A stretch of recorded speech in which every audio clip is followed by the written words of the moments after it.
Okay, we're going to talk about sunscreens, and we'll start out first of all the chemical structure of estrogen, and then the joke is, do you want to know what turns a woman on? It's the phenol group in the estrogen molecule. So first of all, for chemical structure, we'll take a look at cholesterol. Here's cholesterol, and the name is helpful. Chole means bile, because bile contains bile salts made out of cholesterol.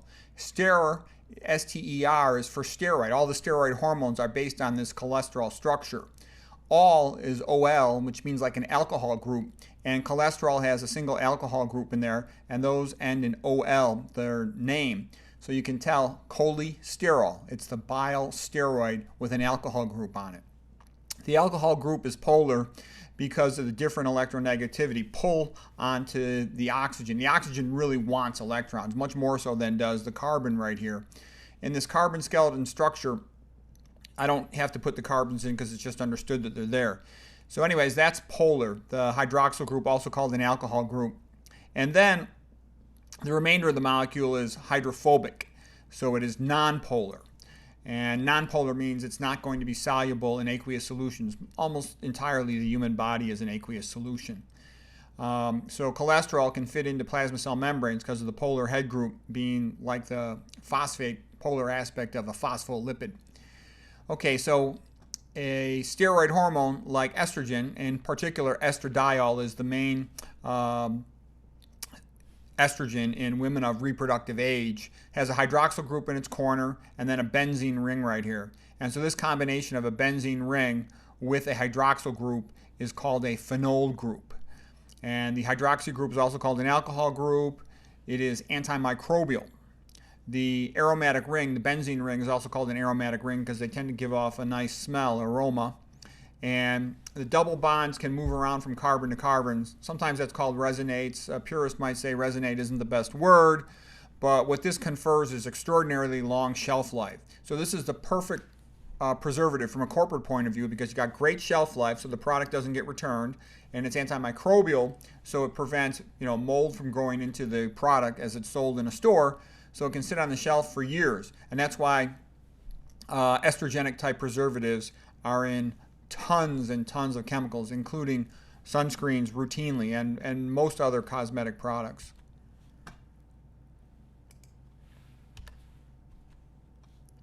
Okay, so we're talking about sunscreens, and there's two main types of sunscreen. So the first type is inorganic. Inorganic means without carbons. The inorganic sunscreens are also called physical because it implies a physical blocker of the sunlight. And they're also called mineral because they're made out of minerals, so to speak. And so these are sun blockers. And there's only two of them. There's zinc oxide and titanium dioxide. They were originally thought to almost just reflect the sunlight like a mirror or a shield. They actually do absorb some of it, but for our purposes, sun blocker, these terms are good for our working purposes. There's less penetration into the skin of the zinc oxide or the titanium dioxide when there's not any nanoparticles. The reason why people were not completely thrilled, and the typical zinc oxide old-fashioned type is like the big white nose on a lifeguard from the thick cream. However, they now can make them with nanoparticle formulations where they make the particles very small, and these cosmetically look better. A micro size actually means bigger than nanoparticle, in case you come across those terms. They're not estrogenic, and they're barely at all absorbed into the body. So that's good. Okay, the next main category of sunscreens are what is called the organic, because they contain carbons in them. They're also called the chemical sunscreens. They're also called ultraviolet absorbers, and it was thought before that they function like a sponge, like they catch the ultraviolet photon and then prevent it from injuring the body. Okay, and they've got a special chemical structure that very much relates to the estrogenic molecules. Quite often they are estrogenic. The problem is in biochemistry, like dissolves like. So your skin is mostly made out of lipid and keratin material, and lipids are absorbed relatively rapidly transdermally. Theoretically, we evolved from sea creatures in the ocean, and our skin's made to keep water out so you can swim in the ocean and you don't get all waterlogged. Okay, you don't gain 20 pounds instantly when you jump into water. But lipids put on your skin with a medication are rapidly absorbed transdermally. These are some of the names of them. Whenever you hear the word benz or B-E-N-Z or phen, P-H-E-N-Y, that usually means that you're dealing with an estrogenic chemical with a benzene ring on it or a phenol group on it. And so these are some of the real common ones. The most important one for our purposes to talk about is going to be oxybenzone, but just all of these things, you can think of them as being estrogenic. And whenever you see that, you can think of it as being probably estrogenic.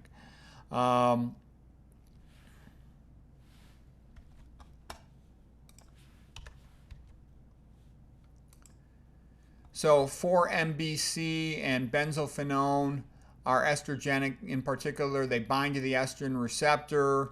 In ultraviolet light, according to the book Estrogen Generation by Anthony J. Anthony J is a really good PhD biochemist who wrote a great book on estrogen chemicals called Estrogen Generation.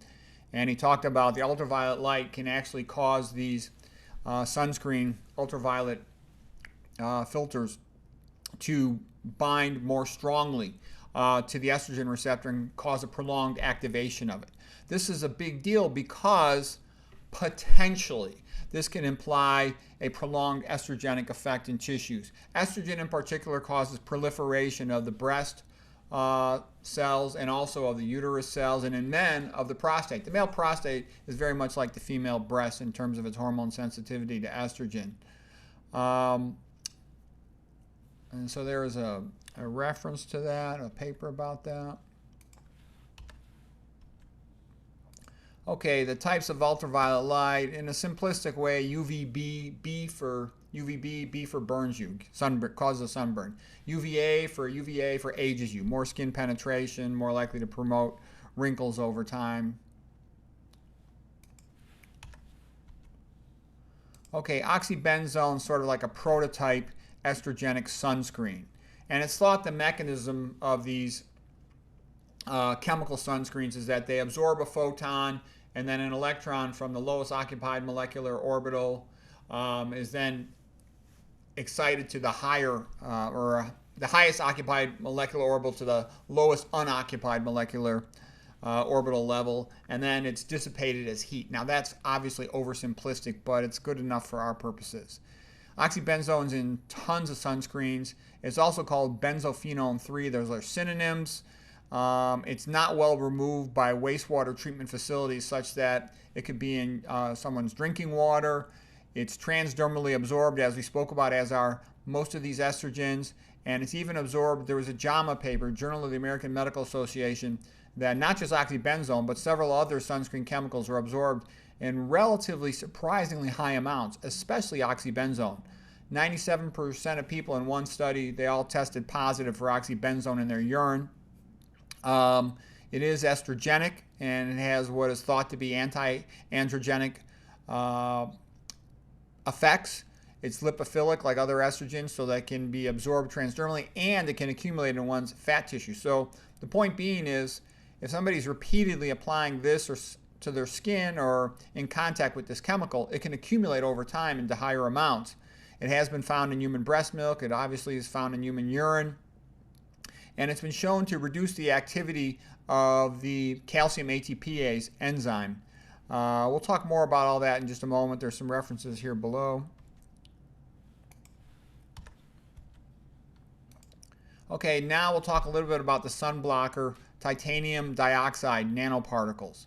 Now, I recommend don't ever put nanoparticles on yourself. They're not well enough understood yet to know whether or not they're safe. Nanoparticle means super small, like 10 to the 9th, 10 to the negative 9th meters, all right?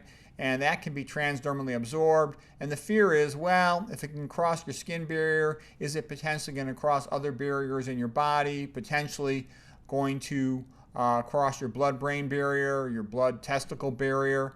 The capillary endothelial cells are connected tightly to each other in the brain. They're called tight junctions. And that's to prevent things that don't belong from getting into the brain tissue. And so the fear is that nanoparticles, some of them might be able to enter the brain and have a toxic effect. In fact, titanium dioxide nanoparticles are thought to be neurotoxic, and it's thought that they impair function of the SERCA ATPase. So SERCA means sarcoplasm endoplasmic reticulum, calcium, ATPase. And what that is all about is calcium's like an on-off light switch in a cell, in a neuron as well. And the cell has to very precisely regulate the amount of calcium in its cytoplasm. If the cytoplasm calcium gets too high, the cell becomes overactive, and that can cause abnormal function like anxiety in the brain cells and the brain neurons if they're overly active when they shouldn't be.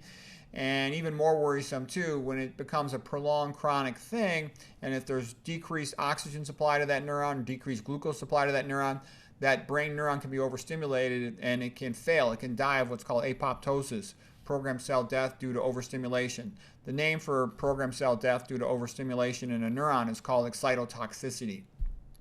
So in brain cells, extra calcium is stored in the endoplasmic reticulum. Sarcoplasm is a term that applies especially to muscle cells, so they'll store extra calcium in the sarcoplasm.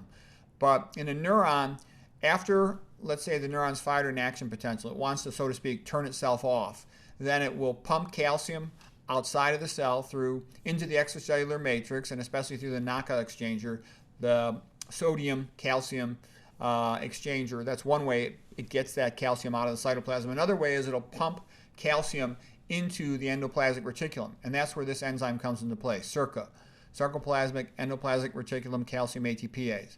So titanium dioxide nanoparticles have been shown to inhibit the function of SERCA. Not good. You don't want anything inhibiting SERCA. It also inhibits the SERCA enzyme in the testicles, which makes me think that it's somehow getting across the blood-brain barrier and the blood-testicle barrier. Okay, so it impairs spermatogenesis function and sperm function, so that means that it can cause infertility. So one has to be careful about just randomly applying chemicals to themselves. It's a dangerous thing to do. Some other references here about it causing inflammation in the heart, cardiac inflammation in mice. This book, Calcium Connection by Brindy Brody, is a very good book. It talks a lot about inhibitors of the SERCA enzyme in multiple different contexts. Okay, zinc oxide nanoparticles.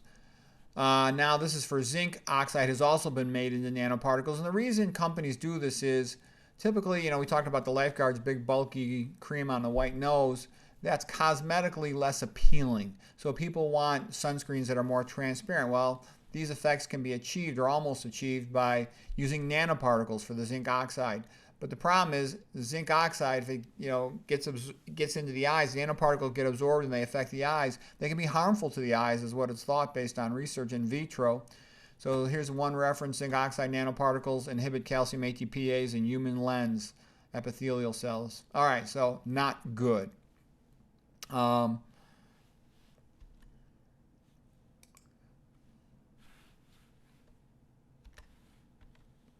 And the relevance of all this information is it's going to help you be able to intelligently choose what sunscreen to use for yourself or for your kids. Okay, so there was a big article in the Journal of the American Medical Association on sunscreens. So here it is. The title of the article: Maximal Use Conditions on Plasma Concentrations of Sunscreen Active Ingredients. Okay, that's from JAMA, Journal of the American Medical Association, 2019. So the point of this was surprisingly large amounts of these estrogenic chemicals were absorbed transdermally after a single application of sunscreen. And these four chemicals in particular, avobenzone with the benz in there, oxybenzone, octocrylene, and ecamsul, were all absorbed in amounts greater than 5 nanograms per milliliter on the first day when they measured it post-application. And oxybenzone in particular had very high levels of transdermal absorption. So the question then becomes, well, is this safe? And it's not exactly known what effect it's going to have. Oxybenzone is known to be estrogenic and have some estrogenic effects. And these estrogens, they can get into the breast milk. If a woman is nursing, I would strongly recommend she doesn't, put this on her skin. That would be my thoughts. Can I prove that it's a bad idea? No, but I can certainly say common sense would suggest it's not a good idea to have exogenous estrogens going into one's breast milk, and the baby might cause premature pubertal features, not good for the baby.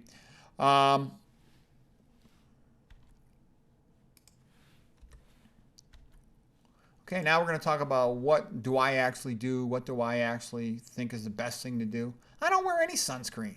You know, I don't need to go to the beach and rub stuff on myself and sit around all day. All right, I know a lot of people like doing that, and I know people sometimes go on vacation to a sunny place. So me personally, to get my vitamin D, I'll go out in the sun, read a book for about an hour, you know, put my front to the sun, my back to the sun. I'm fine, you know. My wife yells at me if I'm in front of the house, you're lowering the property value. You know, that's all I need to do. My vitamin D is always good.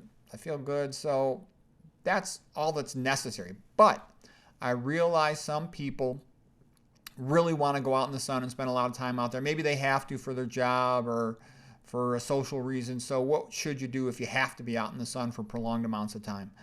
I would recommend getting a mineral sunscreen with inorganic zinc oxide and with no nanoparticles. So I would use the thick, you know, creamy, messy one. And definitely make sure there's no nanoparticles, because I think, you know, there could be potentially significant toxicity if there is nanoparticles. So put effort into confirming that. And I think that would be safest for kids based on my reading on the subject. I would definitely not get any type of chemical sunscreen with all these estrogenic chemicals. I think they're under-recognized. You know, people run around with a pink ribbon, oh, we're raising money for breast cancer. Well, you know what? They should raise education about estrogenic chemicals that cause breast cancer. And one of the things it comes down to is not rubbing chemicals on yourself. To me, it's obvious. I don't want any chemicals on myself. I don't like putting stuff on myself. Nothing. Versus, I know women, like for example, my wife got a separate bathroom. She has 55 cosmetic products. I have 0 in my bathroom. None. So again, the rule of thumb for being healthy, I think it's live like Adam and Eve, but the benefit of modern indoor heating and plumbing. Because you're going to find in almost anything you could rub on yourself, there's going to be estrogenic preservatives in it. And this includes deodorants, moisturizers, perfumes, colognes, shampoos, soaps, laundry detergents, clothing softeners. It goes on and on. Things that prevent sun damage. They're almost always have these estrogenic chemicals in them. I would avoid the sprays too. You can potentially inhale stuff and then it can get through your cranial nerve into your brain. You don't want that. I would avoid anything with paraben preservatives because they tend to be estrogenic. And